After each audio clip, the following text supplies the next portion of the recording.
साथियों नमस्कार।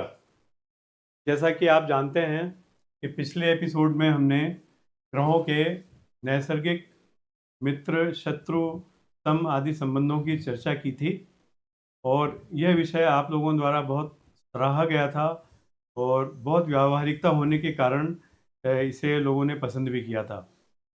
पिछले एपिसोड में ही हमने गुरुजी से निवेदन किया था कि अगले एपिसोड में हम ग्रहों के तात्कालिक मित्रता, शत्रुता आदि संबंधों को लेकर चर्चा करेंगे ताकि आगे चल करके पंचदह मैत्री चक्र बना सकें और उसके आगे क्या उपयोग होंगे इस विषय पर चर्चा कर सकेंगे। तो इस विषय को लेकर आज पुनः हम आपके सामने गुरुदेव के आमंत्रण के साथ में उपस्थित हैं और मैं आपसे निवेदन करूंगा कृपया इस विषय को समझाने का कष्ट करें। नमस्कार बंधुओं, चर्चा को आगे बढ़ाते हैं। विषय को जो पहले बताया गया था संक्षेप में एक बार दोहरा देता हूँ। नैसर्गिक मैत्री बताई गई थी। इसमें परस्पर मित्र, परस्पर शत्रु, एक तरफा शत्रु, एक तरफा मित्र और कौन कौन किसके ग्रुप के साथ शत्रु हैं, मित्र हैं और दो ग्रुप बना करके हमने तीन चीज़ें बताई थी। या तो मित्र होगा या शत्रु होगा या सम होगा। ये ग्रहों की आधार पर बताया गया था। ग्रहों की प्रकृति और स्वभाव के आधार पर बताया गया। नैसर्गिक मैत्री, नैसर्गिक मतलब उनका निसर्ग से जो उनके स्वभाव हैं, सहज हैं, उन स्वभावों के आधार पर इनकी मैत्री बताई गई। आज हम उस मैत्री को बता रहे हैं जो स्थानिक है, जो स्थान के आधार पर होती है, वो ग्रह के आधार पर नहीं है। सभी ग्रहों के लिए समान है, एक जैसी है। वहाँ तीन विभाग थे, मित्र था, शत्रु था अथवा सम था। यहाँ दो ही विभाग हैं, या तो शत्रु होगा या मित्र होगा। तो इस नैसर्गिक मैत्री को प्रारंभ करने के लिए मैं इसका किस प्रकार से ये उद्भव हुआ है और किस प्रकार से इसको प्रयोग में लाया गया है, इसको समझाता हूँ। देखिए, ये कुंडली है। अब ये ग्रहों के भाव समझो, राशि समझो, जो भी समझो, ये भाव चक्र है या ग्रहों का राशि चक्र है, कुछ भी समझ लीजिए। अब क्योंकि ग्रह की पोजीशनिंग मैं यहाँ एक बार लग्न में रख देता हूँ। ये ग्रह लिखने का मतलब कोई भी ग्रह हो सकता है। यहाँ पर्टिकुलर कोई ग्रह नहीं है कि सूर्य, चंद्र, मंगल, इनके व्यक्तिगत स्वभाव से कोई वास्ता नहीं है। इनकी पोजीशनिंग क्या है, इसके आधार पर ये मैत्री होती है, शत्रुता होती है। स्थान को महत्व दिया है, यहाँ पर स्थान को महत्व दिया, ये स्थानिक है। अभी आप ट्रेन में सफ़र करते होंगे और आपके सीट के सामने बैठे हुए जितने भी लोग होते हैं वो आपके मित्र बन जाते हैं। परंतु याद रखिए, पड़ोसी मित्र नहीं होता है। वहाँ झगड़ा होता है कि खिड़की के पास कौन बैठे। तो इसलिए जो पड़ोसी है वो घर नहीं होता है। तो जैसे ये घर है, तो हमने भी यहाँ एक तरीका बनाया कि इसके साथ में जो बैठे हुए जितने भी ग्रह होंगे वो शत्रु होंगे, तात्कालिक शत्रु है। तात्कालिक, ये तात्कालिक मतलब स्थानीय पोजिशनल है। तो पोजिशनली अब ये ग्रह मैंने यहाँ रखा है, ये ग्रह यहाँ भी हो सकता है, यहाँ भी हो सकता है, यहाँ भी हो सकता है। ठीक, मैंने एक पोजीशन ले ली है। ये पर्टिकुलर पोजीशन है, हमेशा ऐसा हो जरूरी नहीं हो यहाँ हो। ग्रह यहाँ भी हो सकता है, ग्रह यहाँ भी हो सकता है, यहाँ भी है कि साथ वाला ग्रह तो शत्रु। ये पहला नियम। अब पड़ोसी कितना मित्र है, तो ये पड़ोसी है, ये पड़ोसी है, ये पड़ोसी है, ये मित्र हो। इस साइड में ये पड़ोसी है, ये पड़ोसी है और ये पड़ोसी, ये मित्र हो। इसके बाद दूसरे कंपार्टमेंट वाले मित्र नहीं बनते। एक कंपार्टमेंट जितने लोग बैठे हैं इस साइड सामने, इधर 4 4 8 लोग होते हैं, वो 8 ही ग्रह मित्र होते हैं। और दूसरे कंपार्टमेंट वाले हैं, उससे अपना वास्ता नहीं रहता है भाई। एक दूसरे को चिप्स भी बांटेंगे, बिस्किट भी बांटेंगे, तो पास पास में बांटते हैं। तो पास पास की जो लिमिट है वो लिमिट, ये पहला, दूसरा, तीसरा, आगे से दूसरा, तीसरा, चौथा घर और 10वां, 11वां, 12वां घर किसी भी स्थान से। अभी ग्रह यहाँ पड़ा हुआ है, तो यहाँ से पहला हो जाएगा, ये दूसरा हो जाएगा, ये तीसरा हो जाएगा, इधर ये पहला हो जाएगा, ये दूसरा, ये तात्कालिक मित्र हो गए। तात्कालिक मैत्री हो जाएगी। यानी दूसरा, तीसरा, चौथा, 10वां, 11वां, 12वां स्थान पर जो भी होगा ये तात्कालिक मैत्री बनती है। इसमें या तो मित्र होगा, बाकी सब शत्रु होंगे। तो अब मैं एक पोजीशन, एक स्थान से लेकर बना रहा हूँ, बाकी स्थानों से नहीं बनाऊंगा। तो मैं आप कहीं भी आप रखें इस ग्रह को, अब यहाँ रख लेता हूँ मैं ग्रह। तो यहाँ शत्रु हो गया, ये मित्र हो गया, ये मित्र हो गया, ये मित्र हो गया, इसके 3 पीछे 3 आगे। यहाँ से गिनते हुए 1 2 3 4, 1 2 3 4, यहाँ तक कोई भी ग्रह होगा वो तात्कालिक मैत्री ग्रह होगा।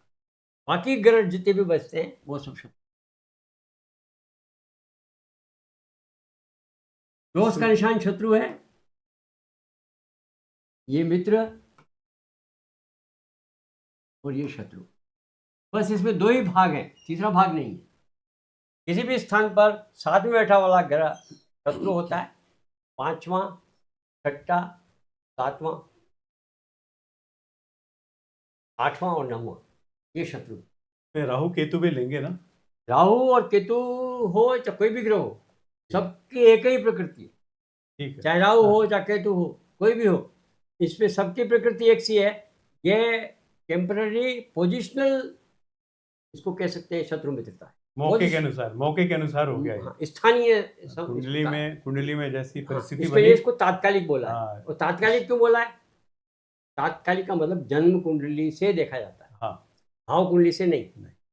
जी बिल्कुल। इसकी विशेषता ये समझिएगा, यह जन्म कुंडली से देखा जाएगा। भाव चलित में खिसक गया उसको नहीं गिना जाता।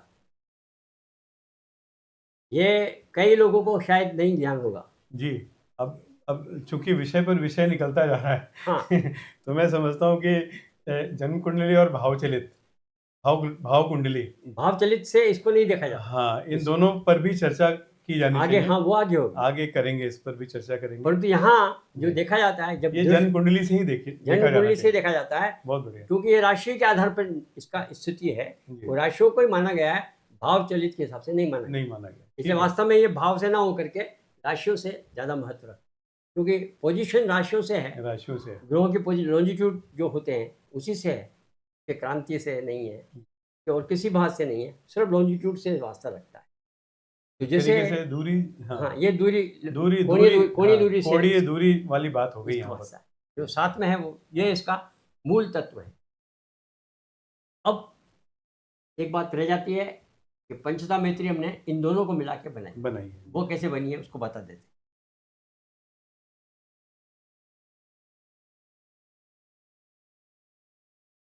अब पंचता मैत्री बहुत सरल है।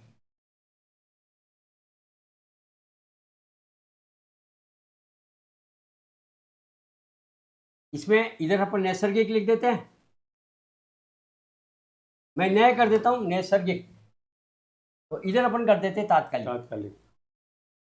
इन दोनों का समाधान मिला करके आ जाता है पंचता। इन तीनों का सामंजस्य मिलाकर पंचता बनता है। नैसर्गिक, तात्कालिक दोनों को मिला करके पंचता मैत्री बनती है। नैसर्गिक मैत्री में 3 ऑप्शंस हैं, या तो ये मित्र होगा, या ये शत्रु होगा, अथवा ये सम होगा। ये 3 ऑप्शन हमको नैसर्गिक मैत्री में मिलते हैं।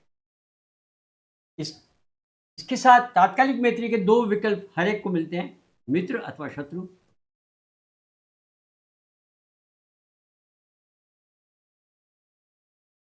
मित्र अथवा शत्रु, मित्र और शत्रु, ये टोटल पॉसिबिलिटीज बन जाती है। ये मित्र होगा तो तात्कालिक मैत्री भी हो सकती है, तात्कालिक शत्रुता भी हो सकती है। स्वाभाविक रूप से मित्र होते हुए भी तात्कालिक मैत्री शत्रु बन सकती है। अब मित्र प्लस मित्र, ये अधिमित्र हो जाता है। ये अधिमित्र का निशान रहता है। मित्र प्लस मित्र अधिमित्र हो जाता है। ये हमारे geometry and presentation. Geometrical presentation है। ज्योमेट्री में एलजेब्रा जोड़ दी गई है। तो ये सीधा सीधा है, प्लस प्लस, यहाँ इंटू इंटू इंटू नहीं है, ये जुड़ रहा है। मित्र प्लस मित्र अधिमित्र हो गया। मित्र प्लस शत्रु सम हो गया। सम हो गया। यानी एक नेगेटिव एक पॉजिटिव होगा कहीं भी किसी भी तरीके से, न्यूट्रल हो गया फिर। वो न्यूट्रल हो जाएगा। जी। ये इधर सम आ गया। अब यहाँ शत्रु दूसरा लिया, शत्रु, शत्रु और मित्र सम हो जाएगा। शत्रु और शत्रु अधिशत्रु हो जाएगा। सम प्लस सम के साथ मित्र है तो मित्र, शत्रु है तो शत्रु। मित्र है तो मित्र और शत्रु है तो शत्रु। अब यहाँ 5 प्रकार बन गए। 5 प्रकार कौन से बने, मैं दिखाता हूं। पहला प्रकार बना अधिमित्र, मित्र प्लस मित्र। ये सबसे ज्यादा मित्र अधिमित्र। उसका दूसरा भाग बना मित्र, तीसरा बना सम, चौथा बना शत्रु और पांचवा बना अधिशत्रु। ये पंचधा कहलाया। 5 प्रकार बन गए, इसे पंचधा, पंचधा मतलब 5 प्रकार की मित्रता शत्रुता हो गई। तो दोनों इसमें नैसर्गिक मैत्री और तात्कालिक मैत्री का समायोजन करते ये पंचधा मैत्री बनती है। और इस पंचधा मैत्री के आधार पर यदि मैं थोड़ा सा इसमें और जोड़ दूं, ये ग्रह, अब ग्रहों में जो पावर होता है सबसे ज्यादा पावर स्वगृही होता है, इसको हमने 30 अंक देते हैं। मैं इसको और आगे खिसका देता हूं। स्वगृही या मैं इसके तीर का निशानी लगा देता हूं। इनके पावर कैसे दी जाती है, 30 अंक तो मिलते हैं स्वगृही को। स्वगृही होता है अपने घर में बैठा है, उसको हम 30 अंक देते हैं। अधिमित्र के घर में बैठा है तो ये हम 22.5 देते हैं। मित्र के घर में बैठा है तो इसको 15 अंक देते हैं। सम के अंदर बैठा है तो इसको 7.5 अंक देते हैं। शत्रु के घर में बैठा है तो 3.45 देते हैं, आधा, इसका आधा। और इसमें सबसे आधा, तभी आधा 1, 52, 30, इतने अंक मिलते हैं। जीरो के कहीं भी नहीं है। इस प्रकार से उनके पावर मानते हैं। यदि अधिशत्रु के घर में बैठा है, उसके बाद में शत्रु के घर में बैठा है, उसके बाद सम के घर में बैठा है, मित्र के घर में बैठा है और अधिमित्र के घर में बैठा है, या स्वगृही। इस प्रकार से ग्रह, तो ये ग्रह बलों के जो स्थान बल का जो गणना है, हाँ, वो इस प्रकार से की जाती है। उच्च और नीच को मैंने महत्ता नहीं दी है। वैसे वो सिर्फ जन्म कुंडली में हर वर्ग में इसका मापन होता है, हर वर्ग में, चाहे वो होरा हो, चाहे दृष्टिकोण हो, चाहे सप्तमांश हो, चाहे नवमांश हो, चाहे द्वादशांश हो, चाहे त्रिंशांश हो। इसी प्रकार से बल दे करके और उन होरा दृष्टिकोण का बल, वर्ग का बल इसी आधार पर ज्ञात किया जाता है। परंतु उच्च का बल सिर्फ जन्म कुंडली में ही देखा जाता है, किसी वर्ग में नहीं देखा जाता।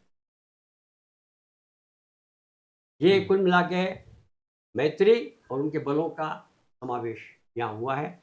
मैं सोचता हूँ ये विषय आगे जब कभी दशाओं में, अंतर्दशाओं में और कहीं इनका जब प्रयोग होता है जी, तो उसका विशेष अलग प्रयोग हो जाएगा। हाँ, क्योंकि इस विषय का फिर प्रयोग कैसे करेंगे, एक तो ये जानकारी, हाँ, और उसके बाद एक आपने बहुत अच्छी बात बताई कि जो इनका उपयोग है पंचधा मैत्री का, इसका उपयोग जन्म कुंडली में करते हैं, जन्म कुंडली में और वर्गों में करते हैं, और न कि भाव में नहीं करते हैं, राशियों पर आधारित है। तो मैं समझता हूँ कि सर आपने ये जो विषय बहुत संक्षिप्त में और बहुत स्पष्ट रूप से मतलब हम सबको समझाया है, और आपको इसके लिए आपको बहुत बहुत धन्यवाद। और मैं धन्यवाद बार बार कहता हूँ अखिलेश जी को ही दूंगा। नहीं सर, ऐसा क्योंकि ये इस बात को प्रेरित करते हुए विषय को आगे से आगे बढ़ाते जा रहे हैं। और जैसे जैसे ये विषय बढ़ रहा है, मैं देख रहा हूँ कि हमारे जो दर्शक हैं जी, उनकी रुचि भी ऐसे प्रकार के प्रश्नों में रहती है जिसको ये बहुत अच्छी तरह से समझते हैं। जी, मुझे कभी कभी लगता है कि मैं दर्शकों का प्रतिनिधित्व कर पा रहा हूँ, क्योंकि आपके विषय से ही मैं विषय निकाल करके फिर आगे आप लोगों को परोसता हूँ, ताकि ज्योतिष को लेकर के हम और अच्छा ज्ञानवर्धन कर सकें, इसको और उपयोग में ला सकें और व्यवहारिक बना सकें। और जैसा कि सभी का उद्देश्य होता है कि हम अच्छे से अच्छे फलित को करें, तो अच्छे से अच्छे फलित को करने के लिए हमारी जो गणितीय अवधारणा है या ज्योतिष की जो अन्य मूल अवधारणाएं अवधारणा। हैं, उनकी चर्चा करके लाभान्वित करना हमारा उद्देश्य है। और हम सब ज्योतिष कार्य में लगे हैं, ज्योतिष की सेवा कर रहे हैं। और गुरु जी का चूंकि लगातार एक विशेष सहयोग हरीश ज्योतिष के नाम से, ज्योतिष हरीश के नाम से जो चैनल है, उसके माध्यम से मिल रहा है, तो हम आपको इसके लिए प्रणाम करते हैं और बहुत बहुत साधुवाद, बहुत बहुत धन्यवाद। सभी को आप सभी को नमस्कार, नमस्कार। धन्यवाद। इस चैनल को सब्सक्राइब करना ना भूलें। आपके लाइकिंग, आपके सुझाव शिरोधार्य हैं। आपके कारण ये और फलीभूत हो रहा है। आप सबको धन्यवाद। नमस्कार। नमस्कार।